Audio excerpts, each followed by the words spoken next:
Caitlin Rao, and my father is Captain Alan Rao. My name is Blake Rao. I am Dawn Rao, the surviving spouse of Captain Alan Rao.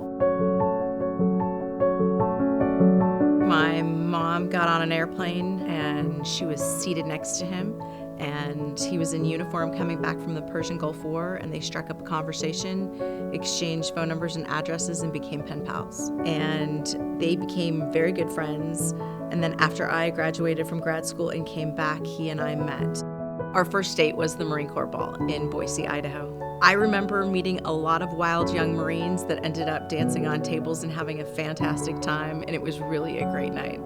We got married in Southern California. Alan did 5 years enlisted, went out, got his bachelor's degree, and then he went back into the Marine Corps as an officer at that time. And my job was great. He loved his job, and we were living in Fallbrook. He was stationed at Camp Pendleton when I found out I was pregnant. Both of my children had the same exact due date of March 6th. Blake came on the 21st of February, and Caitlin was on the 25th of February. They are exactly 2 years and 4 days apart, and Alan was very excited to be a father. Everyone always told me I had his eyes.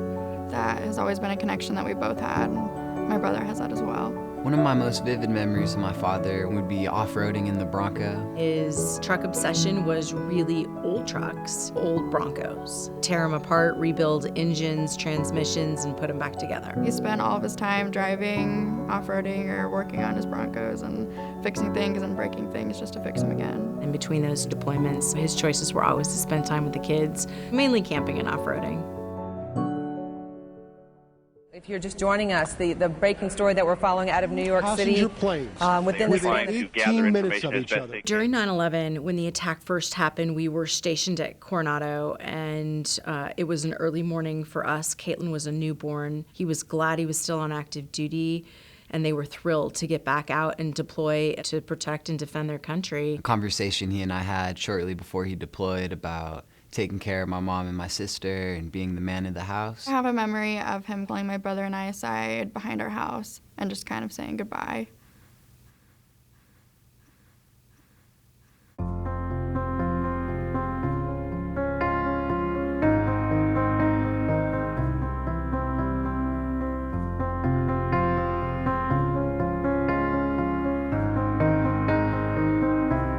Hi, Blake. Caitlin? I'm getting ready to go to bed, and I just want to say goodnight and tell you how much I love you. Here's a song that you'd like me to sing before we go to bed. I love you forever. I like you for always. My baby, you'll be. I want you to know that I'll be home soon, and I love you very, very much. Good night. Bye-bye.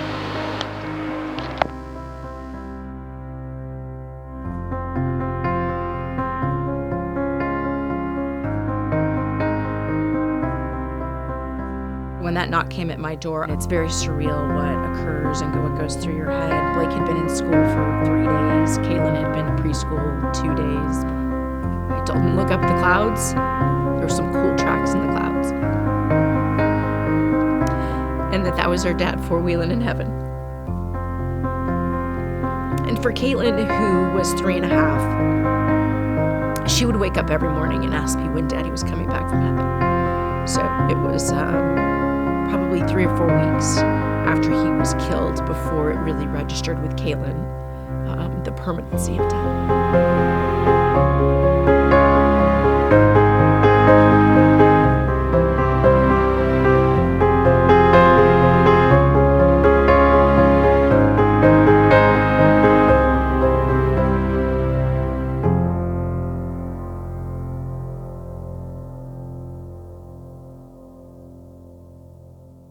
You feel the loss and kind of like what could have been, but you also remember that he's a part of you and that he kind of lives on throughout the family and through his loved ones. I decided that it would be healthy and beneficial to remain in the area where we lived because we liked living near the Marine base. We liked having the ability to go off-road and go hike in Joshua Tree National Park. At the same time, we were close enough to my family for support.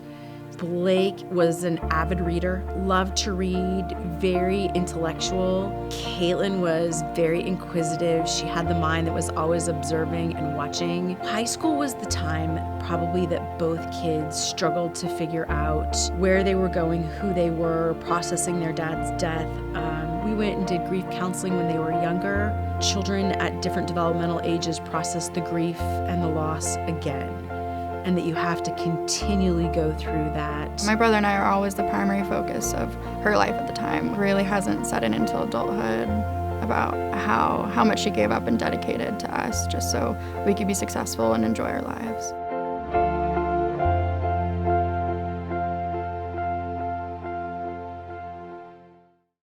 As a single mom working part-time with 2 kids that are looking at private schools, the amount of stress and pressure that I was under to figure out how that would be paid for, in addition to navigating the system of benefits for the fallen service members and the families, is challenging. So I reached out to other surviving spouses, and at that point was told that Children of Fallen Patriots Foundation was an organization that could help with many of the expenses, both from the tuition standpoint as well as cost of living. Caitlin was a student that could go and get into those schools because of the hard work that she had done, but those applications are $80 a pop or more, and Children of Fallen Patriots and the foundation helped pay for all of her applications. Having had so many barriers in life at a young age, a lot of people don't think that college is an option for them, and the prices are just rising. Gold Star children probably wouldn't pursue college if it wasn't for the help that we get from organizations like Fallen Patriots.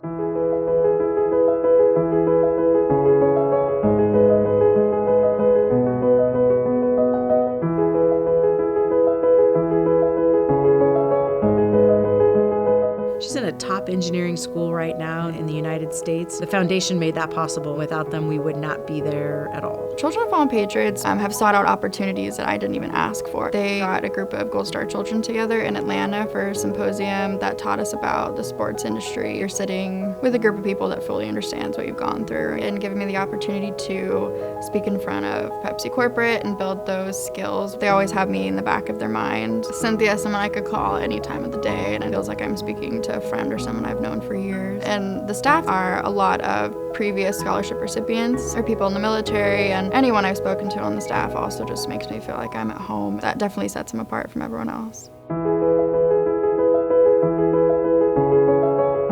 Caitlin loves adrenaline. She likes things that go fast, and she definitely shares her father's love of anything that has rubber on it. Whether it's rock climbing or riding quickly on motorcycles and pushing my limits to show that I can do that, and I'm sure that that came into play with my dad and his extreme sports as well.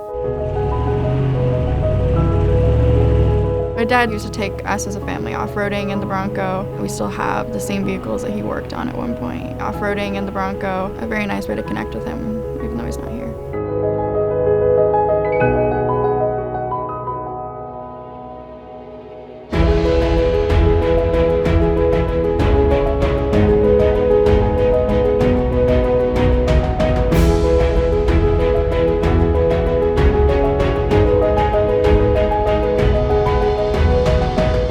Patriots feel like an extension of my family. They feel a lot less like an organization and more just like a support system. I